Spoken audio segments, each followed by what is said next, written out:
I feel like it used to be very jarring and now it's less jarring. So I'm glad about that. For those of you who don't know me, I'm Sarah Owsley. I'm happy to see lots of new faces on our training today. I am our advocacy director at Empower Missouri. That means I lead all of our training and capacity building work. I do this training and others in nonprofits across the state and with our network. And am really happy to do that. I started at Empower by beginning our housing work. And so was in a policy manager role for several years, then as the policy director, and now in this advocacy role. So I promise that I have done all the things I'm going to teach you how to do lots and lots of times. The other thing I'll sort of say as a caveat as we get started is I have lots and lots of children and I get distracted all the time and am able to get myself right back on task. So if you have any questions or concerns, anything you want like cleared up in the moment, feel free to do that. It will not bother me. Come off mute to do that or put it in the chat box. If you leave it in the chat box, it might sit there for a little while, but I'll try to keep an eye on that as well as we go forward this morning. So our intention was to do a version of our Advocacy 101 that we offer for nonprofits that is a little bit more easily accessible, something that is more like how do community members engage in the lawmaking process and help get their voices heard. So these are the things that I promised to walk you through today. It is not in this order. Don't take it as a we're going to do this, this, and this. Instead, you can request a refund if you didn't get all of these things and feel like you have some level of confidence. And then I'm going to just invite folks. I'm going to ask that we generally put it in the chat box if we can today, why you're here, what made you join. If you have any like specific questions about advocacy, you can put that in there as well. I might leave them till the end. I might, stop at different places and say like, this was XYZ's question. As we go forward, we're going to have an hour together. I'm going to talk through most of it and I talk this quickly. So be sure if there's anything you don't understand, ask me to go back and repeat it. Very happy to do so. You likely are familiar with who we are, but just as an aside for anybody who joined because someone else sent it to them, Empower Missouri was founded in 1901, and we have worked all that time on basic human needs and equal justice. We do that in three primary issue areas: affordable housing, food security, and criminal legal reform. We describe ourselves as an anti-poverty organization. And so we help our partners on lots of other things that impact poverty, but we really lead in those three core issue areas. I like to share this framework every time I give this training and lots of other trainings. My executive director loves it less, but she is wrong and not here, so I get to do that today. These are all the spaces where advocates are able to move to influence legislative policy. So that might be things as far as like state laws. It could be local city administrative policy. All sorts of things are influenced in these different issue area or in these different areas with these different strategies. Empower does almost all of them.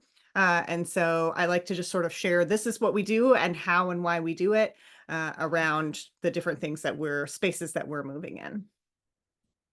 The very basic thing to understand as you want to influence legislative policy is how laws are formed or made in Missouri.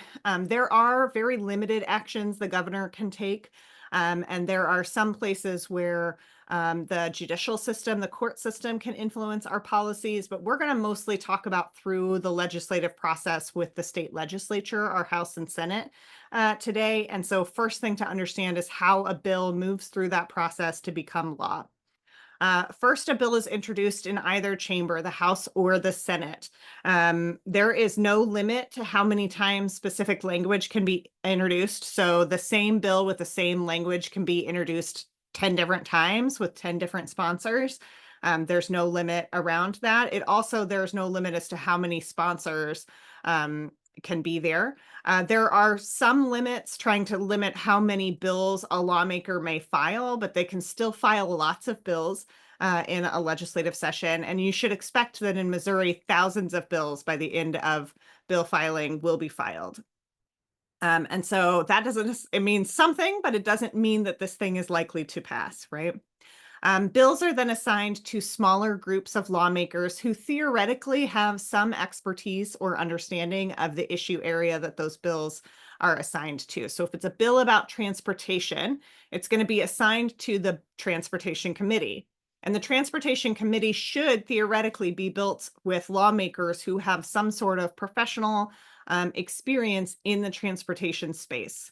That usually works. Sometimes it doesn't. Sometimes some committee assignments are just like fancier, they look better than others. And so maybe the leadership might give that role to, a friend of theirs.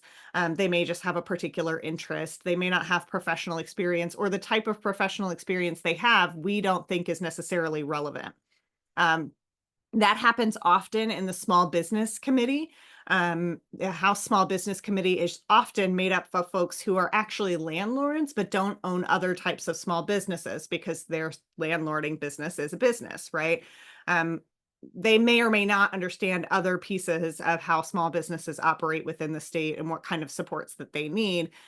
So we can think they know some stuff about the issue area, but they probably don't have a full expertise about that issue area. And then when a bill is moved to the floor, we definitely know lots of lawmakers probably don't have any understanding, especially of relatively nuanced bills or things that are really specific. The committee process is where there is a public hearing. That's the opportunity for advocates to come and offer testimony, to say, we really like this bill, but we want this thing changed, to say, we really hate this bill, we'd like you to change this to make it a little bit better, etc. That happens in a public hearing where folks are invited to come, and it's called testify. Though it is not a court of law, you do sign a piece of paper that says you're going to tell the truth, and you are theoretically able to be held, like to be charged with perjury if you share information that is not true. Any advocate who has been in the Capitol building for a long time has absolutely seen folks share testimony that is not true. And we don't know, necessarily what happens there, but in Power, we are always going to encourage you to tell the truth if you are going to go and offer testimony. If the data is on your side, then the data is on your side. If your opinion about this thing is correct, then your opinion is correct. We don't need to exaggerate or lie or stretch the truth. We're going to just tell the truth when we offer testimony. That is also kind of advocacy on hard mode. And so we're going to really just talk about it right now. But for kind of general community members who are not going to do this for career and probably not going to have support to go to Jeff City for a day with 24 hours notice and want to sit in front of a bunch of lawmakers, like that's totally understandable. There's all sorts of things we can do that is not testifying in a committee hearing. But when a bill is in that committee process, there's lots of opportunity for us to influence it then. After it is voted out of the committee, there'll be two kinds of votes. Either the committee chair will never call the bill for a vote. That means that they know that bill is not going to pass, or it means the committee chair doesn't like the bill, it doesn't want it to pass. And they're trying to save the bill sponsor that like sort of embarrassment. Sometimes they will call for a vote on a bill that they know is not going to pass. That is usually a political move to try to like teach that bill sponsor something. Whatever, right? But oftentimes as advocates, when the bill doesn't get a vote, that's how we know it was not going to pass. When the bill, very rarely will a bill get a vote and fail, though we would call that bill is killed. Like it is very unlikely that anything else happens with it. That language could, in theory, be offered as an amendment later, but it's very easy for lawmakers in the committee to stand up and say, we heard this bill. We didn't think it was a good idea. I don't know why you try to offer it in a different way when we've already said the bill is a bad idea, right? And so that gives us a little bit more power as advocates in that space. Or they'll vote the bill out. There's no requirement about when a bill has to be voted on in a committee. The bill does have to be referred to a committee by a certain date, but they don't have to be heard in the committee by any date. The committee chair gets to decide that. And it doesn't have to be voted out by a specific date. The committee chair gets to decide that as well. Usually it happens the day after a public hearing. The bill then goes to the full floor, which we all understand, right? Means all the lawmakers in that chamber are going to vote on it, whether or not they think it should pass. Again, usually bills that are not going to pass, they don't call for a final vote. They'll like talk about it for a while, and leadership will lay it over, or move it to an informal calendar or some sort of like strategery to make sure that they don't have to make a vote on it until they believe that it will pass and they want it to pass. That doesn't mean that in that stage we don't need to be watching those bills. We absolutely need to be watching those bills. It could be just today they don't have the votes, but tomorrow they do. So it's important to keep an eye on that. And then when it goes to the other chamber, that process starts again. So if it's been through a House committee, it's been through a House floor vote, that same language goes to the Senate side. It is often that a bill might be filed both on the Senate and the House side, sometimes the exact same language, usually with some slight changes. That gives that bill an extra chance because it's already moving in the Senate, right? The Senate committee has probably already heard the bill that they are now hearing from the House. And so it's an easy yes or no if that's happening. So don't get stressed if that language that you like is being sponsored more than once. It probably means it has a better chance of moving forward. It goes to floor action in that chamber as well. And then if there are any changes, which there usually are, it has to go back to the original chamber. So in this theory we're walking through, it would go back to the House. The changes all have to be reconciled. The House and Senate both have to vote on a final version, and then it goes to the governor's desk. Missouri doesn't have a pocket veto. You hear that at the federal level a lot. So if the president doesn't sign a bill, that doesn't become the law. In Missouri, if the governor doesn't sign a bill, it becomes the law. A governor actually has to veto the bill in order for it to be vetoed, or they'll sign the bill and then it becomes law. Most of the time that change happens on January 1 in Missouri. If you remember, in January of this year, there was a lot of conversation about how you can't have your hand on your cell phone any longer. That was a bill they had passed the year before, but it hadn't been implemented until January 1. That law change starts on January 1. It's not always that happens. Sometimes they'll put an accelerated date on it, so it'll be often then August 28th. Sometimes it's the day the governor signs it. And sometimes it will be like subject to appropriation. So this law exists, this program exists, but only if the state gives it money. So we have another step of work to do before this actual thing happens. That has happened with lots of bills, particularly in the criminal legal system, right? We could establish treatment courts in every county in Missouri, but only if they don't have to until they're given money to do so, which means maybe or maybe it doesn't happen, right? So usually we're looking at January 1 is when those new law changes come in. That's the longest slide. That's the most talking on one slide. We'll get to look at something different next time. I'm going to give folks just a second in case they have any questions.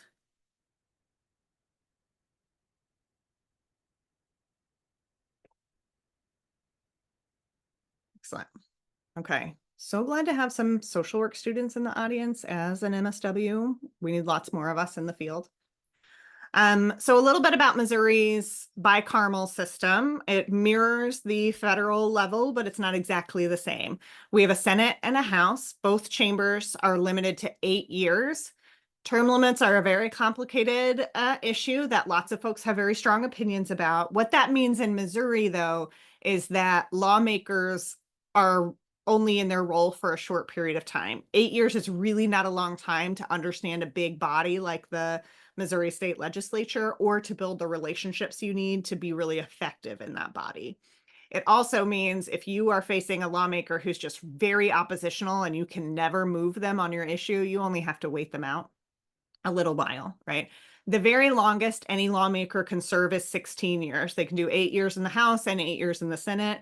Usually it starts that way. They'll do 8 years in the House and then move into the Senate. There are much fewer senators, but not always. And they can sort of like move back and forth. And again, that has happened, but it's less likely.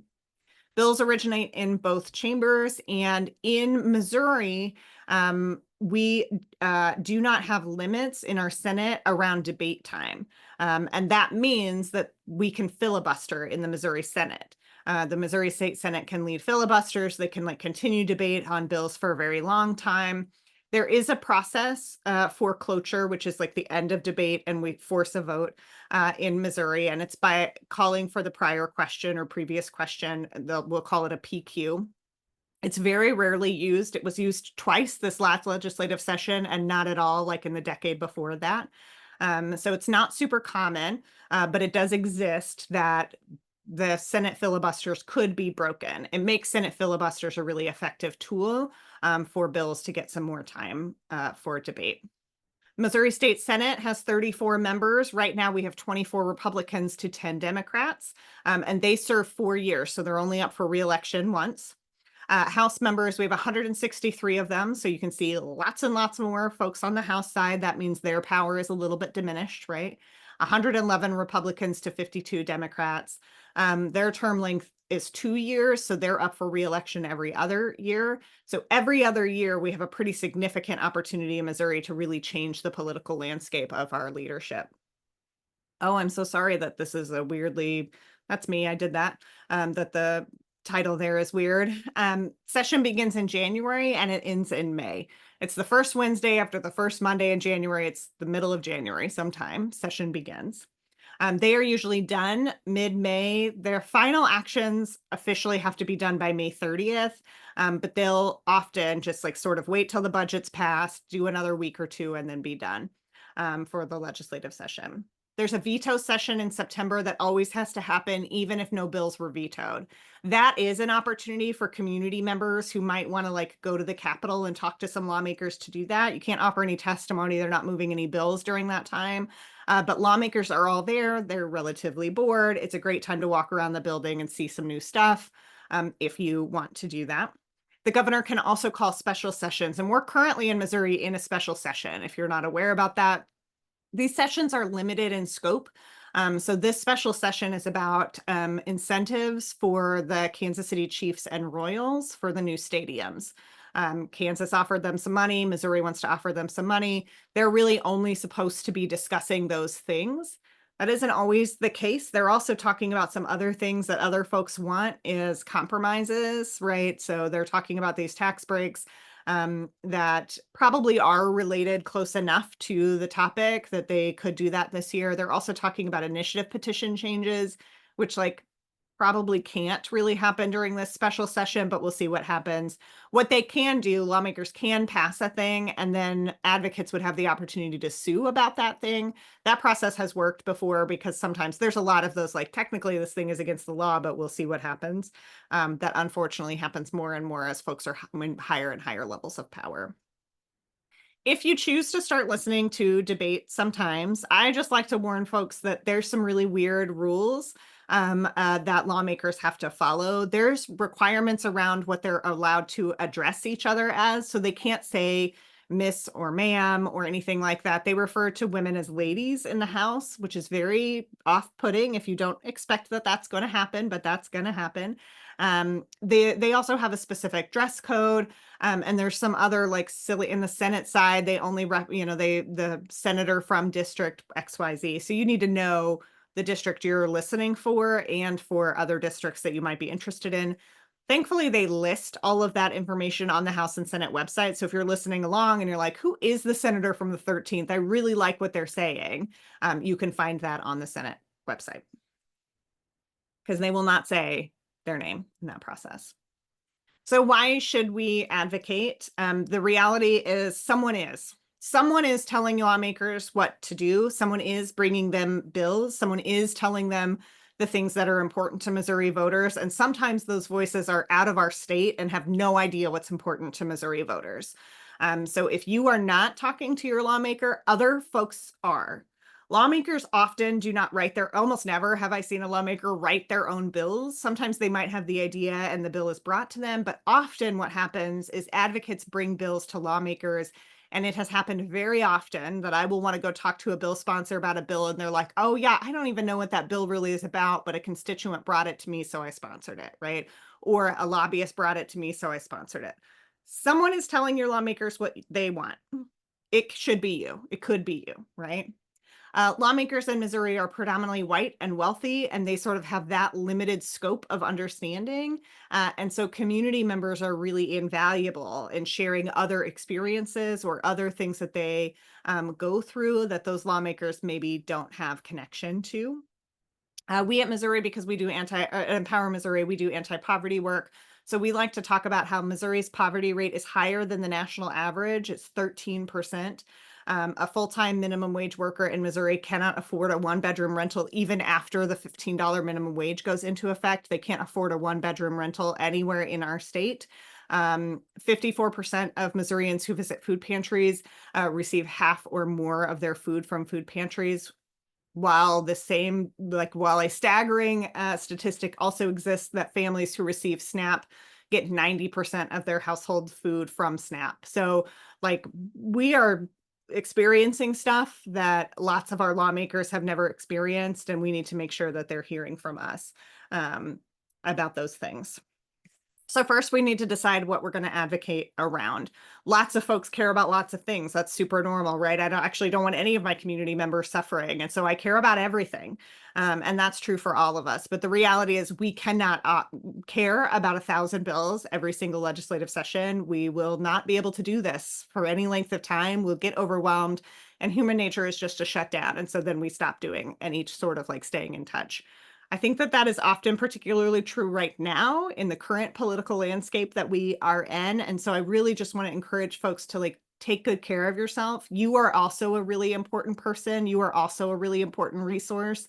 And so that begins for me with thinking about what am I going to advocate around? What bills am I going to follow? What types of things do I want to become an expert in? And so sometimes that's easy for us. Like, if you're a student in school, right, like you're probably thinking about the issue area you want to work in, the type of work that you want to do. That may be the thing. It also may not be the thing. It may need to be a thing that's really unrelated to your professional work. It may need to be a thing that's unrelated to your personal experience, right? Lots of us have personal experiences. And so we're like, I really want to advocate on behalf of crime victims because of this thing that happened to me that no one took care of me after. That is probably going to be really personally difficult for us. That doesn't mean don't do it. It means think about whether or not the trade-off is going to be worth that work, and whether or not like that's a thing you can do and take care of yourself. I'm a professional advocate. I spend more than the 50 hours a week that I work, right, in advocacy. I do all types of advocacy in my off time as well. And there are issue areas that are just too close to me, and I cannot do it. I want to support other folks who do, but it's not going to be good or healthy for me. And that means I'm going to be really ineffective at it. And so really thinking through like, this is what I want to do, why I want to do it, and how I'm going to take care of myself through that. You have to do that from the beginning, because once you're really into it and you're like, oh, this is bad for me, right? Like you are going to be, the path from that type of healing is a lot harder than the path from the beginning, setting boundaries that are going to support your needs. Then find out who your lawmaker is. For community members, that's the best place to start. It's okay if you do not remember. Lots of us, right? We find out a lot about a candidate and then we go vote and then we sort of like don't pay any attention. That's normal. And the very first step of good like advocacy and really engaging further in the civic process is finding out who those folks are who represent you. It may also be figuring out who the folks are who represent, maybe if you're like concerned about a specific thing and maybe you work for a nonprofit or you work for a school district. You want to find out the lawmakers who represent that area, so that you can be in relationship with them, because that's what I really care about, is what's happening with the kids in my elementary school, right, et cetera. Find your representative at house.mo.gov or senate.mo.gov. There's also lots of other places that will tell you. There is no good reason to use the House or Senate website over somebody else. Ballotpedia, Fast Democracy, lots of places will tell you who your lawmakers are, and some information about them. Then you want to start building a relationship. For professional advocates, our role, right, we want to become their go-to person on a thing. And for community members, that's probably not super possible. But making sure that they see you and hear from you every once in a while, that you are talking with them about the things that are important to you, really is powerful. And it's especially powerful then when you need to like speak to them about something that's really important. So if you've seen this lawmaker a couple times throughout the year, or you've sent them some emails or whatever about other things, when you're like, hey, this thing is really important to me, I care a lot about this thing, they have some sort of reference about who you are. Most lawmakers have email mailing lists. You can join those mailing lists even if you're not in their district. You'll find out like a little bit about who they are and the things they care about. There also are going to be times where they're maybe hosting a community meeting that you didn't know about, or a cookout or a 4th of July party or something. You can go to those things and you can, see that lawmaker face to face and say like, here's something I really want you to work on. Thanks for doing this thing. Like, hey, I'm going to really touch base with you in December about this vote you made because I want you to change it next year, right? whatever that is. You can also just like spend time chilling with them, learn a little bit about who they are, what they're doing. They're real life humans. A lot of them live in those communities. All of the lawmakers at the Missouri level live in the communities that they represent. And so they have kids in your schools, they go to your churches, they participate in the same type of community stuff that you might participate in. Like, see them every once in a while, not in a way that's creepy or weird, but just in a way that's like, hey, I also am here, right? Like, I also am a person who's invested in my community. Try to make your time valuable and positive as much as possible. Identify bills that you care about. That's that issue area. You can do a topic search at house.mo.gov or senate.mo.gov. It's imperfect. We like to use a website called fastdemocracy.org. I always like to share the disclosure that the founder of that website is on our board and that we pay full price for our licenses. We don't get any sort of benefit or discount or kickback. We just find it to be really a good interface. It was created by a person who is a professional advocate and their partner who's a coder. And so it like really works really well. It's intuitive for folks who are just community members. So do whatever you want. Empower Missouri also tracks the bills that we care about in those issue areas. We'll track all of those bills, and then we'll also have a smaller list that is like the bills we're actually working on. You can follow any of those bill lists in Fast Democracy if you have a free Fast Democracy account. So that is also useful. Some information about how to read a bill. It's not always super intuitive. And the number of times that I have brought a bill to an advocate and said like, hey, I want you to do this thing. And they're like, I can't do that. Look at this language. And I'm like, right, that language, that's what's already the law, right? So understanding how to read a bill is a really important part of being an effective, like really effectively engaging in your civic process. This is what a bill looks like. The current language is in regular typeface. So that is already what is the law. Somebody somewhere voted on that. We can look up the statute if you're real worried about it, but that's what exists already. New language that's being proposed is the bolded language. So that is not currently the law and is only the law if this bill passes. So whether we like it or not, the bolded language is the most important. And then deleted language is what's struck through. So on this example, we see it says the court shall in a case win, right, is written out, and instead just the word if is replacing that language. Sometimes that's really impactful, right? And sometimes it's not really impactful. So we'll, need to tease that out for every bill that says. But this is like instituting, right, a change, that type of change with the deleted language versus new language that's coming in. The House and Senate website will also tell you the stages of a bill. So remember, we walked through the lawmaking process. The language has changed potentially at each of these steps. So knowing like what is the most recent language, what is the language they're actually going to hear next week when you want them to care about what you said. So the introduced, you can click on the bolded blue there and read the introduced language. So the original language, the committee language. So if there were changes, it doesn't tell you that for sure there were changes or not. But it does tell you that this is the language they're currently working on. Perfected means this is a House bill. You see the H there. So you see perfected means it received a House vote and passed out of the House. And it was moved over to the Senate side. Then we see a Senate substitute. That is a change that was made in the Senate conference or on the Senate floor. So that's the language that went back to the House. In this instance, the House didn't agree to those changes, and so they did a process called a conference committee substitute, which means that there were a group of lawmakers in the House, a group of lawmakers in the Senate, always including those bill sponsors, but a handful of other folks who came together, reconciled the changes, created language that the House and Senate would both sign off on, and that's the language that either is passed. If it passed all the way, it would say truly agreed and finally passed on the bill description, or is what that final vote would be whenever they bring that language to whichever chamber floor. You can also, when you look up the bill page, you can see the witnesses and you can read their testimony often. So we can pull up the bill summary. This is on the House page. The bill summary, the fiscal notes, that tells us a little bit about what that bill probably might cost the state. Unfortunately, the fiscal note process in Missouri is relatively political. And so this is a space where it's really useful to be in relationship with professional advocates who can tell you, like, yes, this fiscal note is probably accurate, or this fiscal note's ridiculous. I have no idea how or why they came to these numbers. That's important for us to know as we're talking with our lawmaker that, often we saw this last legislative session. Empower Missouri is in an ongoing lawsuit with DHS in Missouri because the call times for SNAP renewals are so long. Often folks are losing their SNAP benefits, and then the only way to appeal that is to make a phone call, and then you're waiting for hours on a phone to get to talk to anybody, and half the time you get dropped anyway. That's outside of federal law.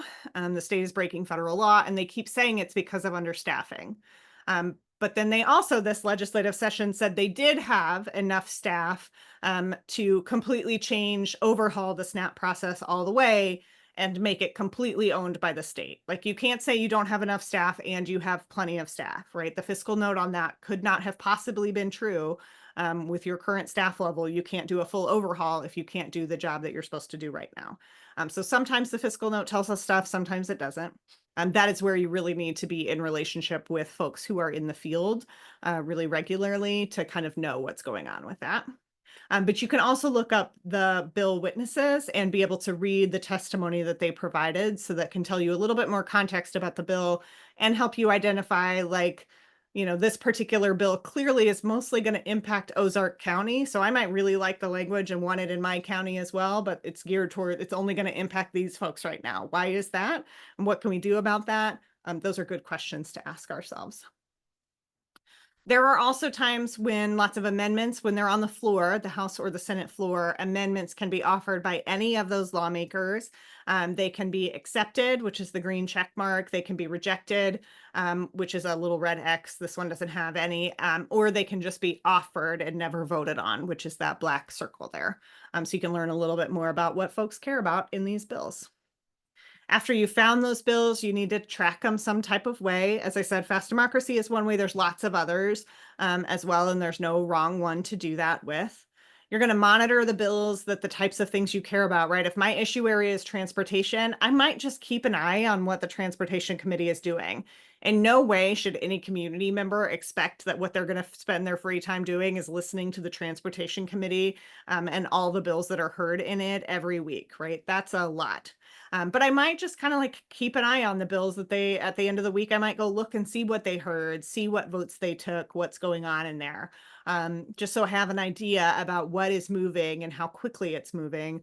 The bills that I care about, are they moving? Do I like the way that they're moving? Are they getting better or worse? And should I reach out to my lawmaker and talk to them about that? Amendments and committee substitutes can significantly change a bill. They can rewrite a bill entirely. They can take a bill from the original issue area and make it an entirely different bill as it moves through the process. And so, like, knowing what the bill language was filed as is important, but in May, we really need to look at what the bill language looks like right now. What are they doing with it right now? That's what's going to help us be the most effective advocates. At the federal level, right, everything is about the budget process right now. And I don't know if anybody saw, but earlier this week, Marjorie Taylor Greene said, I didn't read these pages of this bill. I had no idea it did this thing, and I would have never voted for it, right? It is true that things can change really significantly as it moves through the process. And sometimes we can give our lawmakers the benefit of the doubt that they don't understand the changes that were made, and they need somebody to tell them, and that can be us. Then we're going to do something. For most community members, we're going to email our lawmakers. We're going to give their office a call. We're going to post on socials and tag them. We're going to do that sort of like direct communication. Some folks may choose to go and testify, and I think that's great. I would be thrilled to sit down with any of you individually and talk with you about how to do that well. I'm not going to cover it really in depth today, but it is an option that's available to everyone. There's no requirements about who offers testimony at the Missouri state level. There are some suggestions about how to make that testimony the most effective. That's what I would provide, and like how you do it and where you go and like the things that will make that a little more comfortable for you. And lots of everyday community members are not going to do that. That's why the process is this way, right? That's why the process is complicated and distant from us, because it's just not a thing a lot of us have the capacity to do. That doesn't mean we don't care. That doesn't mean we're ineffective. It just is a reality of how the system is set up, right? So remember the lawmaking process. It's really ineffective to call our lawmaker when a bill has been introduced but not referred to a committee, especially if we're pretty far into the legislative year, and talk about a bill that hasn't had a hearing yet. They don't know anything about it. They probably have never seen it. They're not sitting there reading the bills the way that we are. That's not the best time to do that. But when the bill is in a committee hearing or it got to vote out and like, you're not on the committee, but I want you to know that this bill is coming to the floor and I really care about it for these reasons. This bill is coming to a floor vote next week. Like, I want you to know these things before that happens. Knowing where that bill is a really important tool in making our advocacy as effective as it can be, especially for community members. So take a sec, pop into the website, right, House or Senate or whatever tracker you're using, and figure out where that bill is in the process. It is also really ineffective today to email your lawmaker about anything that's not related to this special session. If you have thoughts about tax breaks for the chiefs and royals, like, let them know. If you have thoughts about tax breaks for the wealthiest Missourians, let them know. If you have thoughts about the initiative petition and potential changes making it harder for community members and citizens to change our Constitution, let them know right now. If you have a lot of thoughts about road resurfacing, probably today is not the day, right? If you have a lot of thoughts about SNAP, today is not the day. Thinking about like what they're doing and what is relevant is going to help you be most effective, and it's going to really help you set boundaries for yourself that help you take care of yourself.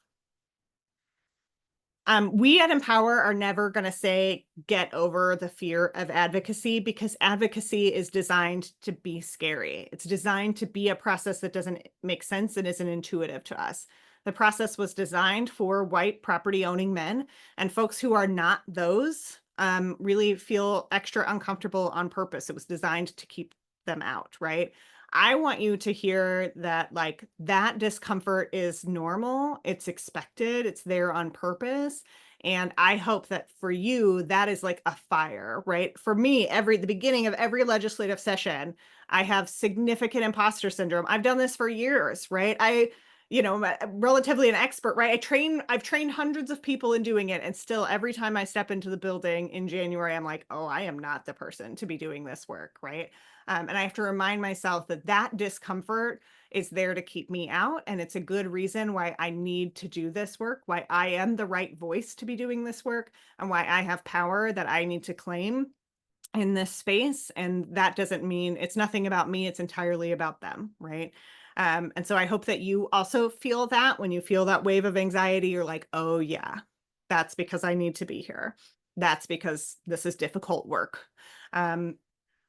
This group may or may not be representatives of C3s, but because I saw a couple of social work students in the chat box, I want to make sure you understand that C3s are absolutely allowed to engage in advocacy and even lobbying. There are very limited circumstances in which C3s, right, if it's like legal aid, they can't do any lobbying. There are very limited circumstances, but almost every C3 in the country can do an amount of lobbying. You can't just do all lobbying. Empower Missouri is a C3. We are not a C4. We are not anything extra special. We do only legislative policy work. We don't do any direct service. We do a lot of lobbying, and we never reach our lobbying limit. Not one single time. We have 6 staff members who are only doing policy work and their director above them. So 7 full-time staff members doing policy work. They do not reach their lobbying limit. So if you are told by your boss someday that you can't do any lobbying because you work for a C3, you know to check in with your friends at Empower Missouri and make sure that that is not correct. And we can help you sort of like, manage up to talk about that if possible. It's a way that we really limit the power of nonprofits, because when you come in and say, right, like I work at a food bank and I see hungry people every day, and here's the problem with this bill, it's really hard to dispute that you know what you're talking about, right? And so those are really powerful voices in that space. I'm gonna check this. Excellent. Yeah. I am moving pretty quickly, so I'm gonna have some time at the end. I'm gonna go through all the questions in the chat box for sure. Things to remember in advocacy that I talk specifically with community members about.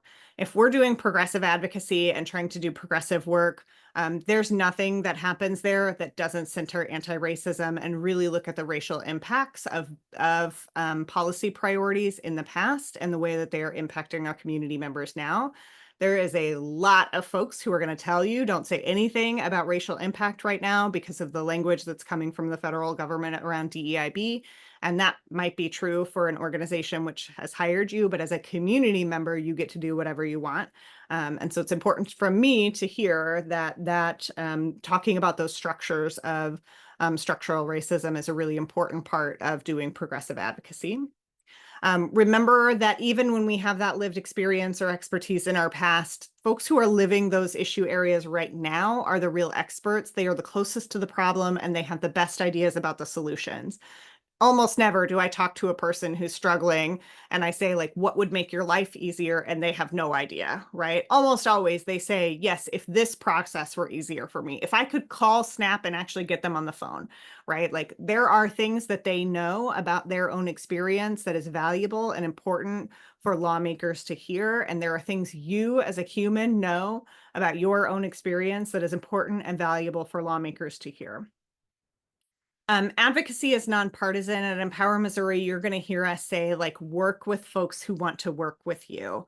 If somebody from what you believe might be the opposite political spectrum really cares about an issue area, like, we recommend you work with them. That is not always the case for some organizations, and that's not always the case for some people, right? Like, I cannot work with this person because they believe this thing that's so antithetical to the things that I believe. That is fine, right? We really say there's a lot of power in working across the aisle. There's a lot of power in finding common ground. If I write off a lawmaker because we disagree about a topic, but we agree deeply about a topic, then we're not going to work on anything. If I choose to talk to this lawmaker about the things we agree with, and then like build that relationship, I might be able to talk to them about the things we disagree with and find some wiggle space. It doesn't mean it will always happen, but it could. We also really don't want our lawmakers stereotyping us, and we like really encourage folks to like not make a prejudgment based off of a political affiliation, where they're from, like what district they represent. Like we just don't always actually know what folks are thinking and what is important to folks until we talk to them. I do recommend, however, that we kind of keep some boundary statements in our pocket, especially for folks who are not great at boundaries. Almost always, I see lawmakers be really kind to community members who come in and want to talk about things that are important to them. They are usually very accepting and accommodating, and they're glad you're there. Some folks might sit through a committee hearing or listen online and they're like, man, they really drilled that person about their testimony. I would be super uncomfortable if that were me, so I'm never going to go. Often that is a lobbyist who that lawmaker has a long-time relationship with. Often those lobbyists are former lawmakers. So maybe these are guys who've known each other for 20-something years, right? Have disagreed about this issue area for 20 years. And that's what's really you're seeing in this little snippet of them. But I do think it's a good idea for those of us who may not be great at boundaries, not that that's, super common, but many of us are not good at boundaries. And so keeping some of those boundary statements in our pocket, like, that's not what I came here to talk to you about. That's not my experience of community. I've never seen that in my neighborhood, right? Things like that are the things that we can kind of like keep in our brain. So if we theoretically need them, that can also help us fight some of that anxiety. As I said, consider the timing about like what is happening during the legislative session. Make sure you're checking in with them about those things. Right now, they're in a special session. Next week, they will not be any longer in a special session. Well, week after next. They will not be in a special session. They'll be sort of in the off season. That's the time to meet with them just to know who they are, to like, grab coffee maybe. If you are their constituent, they're going to be happy to do that. Spend a couple minutes just like getting to know them and talk to them about the things that you care about. Share with them your experience of your community. Share them the things you do see in your neighborhood. Talk to them about the things that are important to you. That's going to be really powerful. And they're going to carry that with them when they come back into the building. Campaign season is a really effective time to help build relationships and get commitments. That's, like I said, right, that's when we're really paying attention to who's running for these offices. We can't just then trust that they're going to do those things when they're in office. And so when you build that relationship, maintain it. Stay in contact with them. This is a little bit trickier of an area for nonprofits. This is really the space where individual community members have a lot of power. And so you might, be able to build those relationships, have those conversations as a community member, and then later sort of like be able to use your position as a nonprofit representative who knows about this issue area, right? Like we talked about this when you ran for office, right? Like we can't influence campaigns. We can't tell folks who to vote for as a C3. But we can do lots of lobbying. And as an individual community member, we can do whatever we want. And so really like making sure that they know, not in a creepy, weird way that you're keeping an eye on them, but in a like accountability way that you're keeping an eye on them. Your local officials may or may not be really easy to connect with on the issues you care about, and other folks in the building might need a really different strategy. Often this happens for folks who are in like the big cities that tend to go, more progressive, and then they show up to vote to testify in front of a committee, and everyone on that committee is from rural towns. They're from farming towns. They have no idea what you're talking about with your issues with the streetcar in Kansas City, right? So thinking about who am I going to be talking to? What types of things should I talk to them about? It doesn't always feel good to sort of like think about things in a way that that lawmaker might connect with, right? Right now we're doing a lot of federal advocacy, and a lot of it's going to be about, the debt and the budget. And, what I really want to talk about is the importance and value of my community members. I really want to talk about the dignity and worth of the folks that I interact with every day. And these lawmakers may or may not care about that. It doesn't feel great. And it's going to make you more effective. And you can consider, right, as a community member, is that a thing I want to do or don't want to do? There is no wrong answer. Just thinking through the potential impact. Like there's a lot of ethics that come into play with our advocacy, and this is one of those spaces. This is a place where coalitions, when you're connected to coalitions about issue areas you care about, can really help you, because they may have information about like, actually your lawmaker that you think cares about this thing doesn't care about that thing, but they do care about this thing. So talk to them about this and connect it back to that thing. That sort of information is invaluable. As we think about like zooming out on advocacy up to the federal level, there are a lot of ways to amplify our voice. And at the federal level and bigger levels, we're really looking a lot more at visibility campaigns. At the local level, an individual has a lot of power, and those relationships and communication does have some significant power. When you call your House representative's office, often like they may answer the phone. You might get your rep directly, right? When you call your congressional rep at the federal level, you are going to get a staff person who's maybe never even met that person, right? And so like thinking about making your advocacy most effective, based on where that advocacy is and the kind of work that you're trying to do. Another space where coalition is really important. Some folks might want to run for office. That's like the extra hard mode of civic engagement. And they often have questions about that. There are organizations that help folks develop those skills. LeadMo, KU has a Ready to Run program for women specifically. There are lots of places in your community to get connected around that. And only you know whether or not that's an important thing. This is my final slide. This is a process that never stops. Advocacy never stops. Our civic engagement and being effective community members never stops.